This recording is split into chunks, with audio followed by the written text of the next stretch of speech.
আচ্ছা, তুমি যে বাড়িতে কাজ করছো সে বাড়ির কর্তাকে কি বলেছো তুমি কার সন্তান? না বাবা, তোমার আদেশ আমি অক্ষর অক্ষর পালন করতেছি।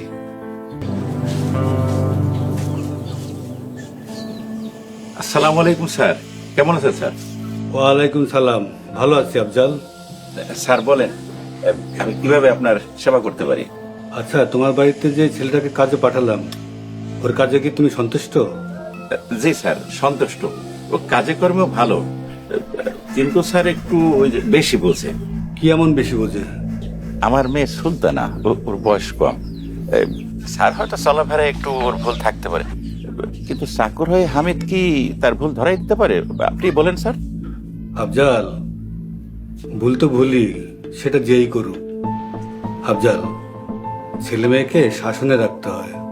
শোনো, ভুল করলে ভুল ধরিয়ে দিতে হয়, যাতে একই ভুল বারবার না করে। আর আরেকটা কথা মনে রাখবা, স্নেহে অন্ধ হওয়ার ফল কখনোই ভালো হয় না। স্যার, ছেলেটার জন্য বাড়ির শান্তি নষ্ট হইতেছে, পরে কি একটু ফিরে নেওয়া যায় না? শোনো আফজাল, ও তোমার বাড়িতেই থাকবে।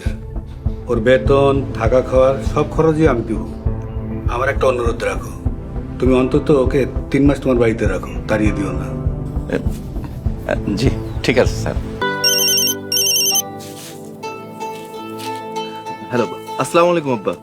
ওয়ালাইকুম সালাম, কেমন আছো হামিদ? তুমি তো সবই জানো বাবা, তারপর কেন জিজ্ঞেস করতেছো? আচ্ছা, তুমি যে বাড়িতে কাজ করছো সে বাড়ির কর্তাকে কি বলেছো তুমি কার সন্তান? না বাবা, তোমার আদেশ আমি অক্ষর অক্ষর পালন করতেছি। আর আমি এখন 5 ওয়াক্ত নামাজ পড়তেছি। আমার বন্ধু বান্ধবের সাথে আমার কোনো যোগাযোগ নাই। ভালো, কিন্তু তোমার কর্তা তো তোমার উপরে অসন্তুষ্ট। বাবা, তোমাকে আর কি বলবো, এখানে আমার কোনো দোষ নাই। কর্তার মেয়ের আচরণ ভালো না।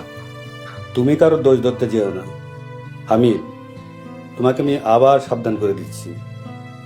তোমাকে তো এখানে দোষ ধরার জন্য পাঠাই নাই, মানুষ হওয়ার জন্য পাঠিয়েছি। বুঝতে পেরেছো? জি বাবা, বুঝতে পারছি, আর হবে না। হ্যাঁ, কথাটা যেন মনে থাকে। আসসালামু আলাইকুম। ওয়ালাইকুম সালাম।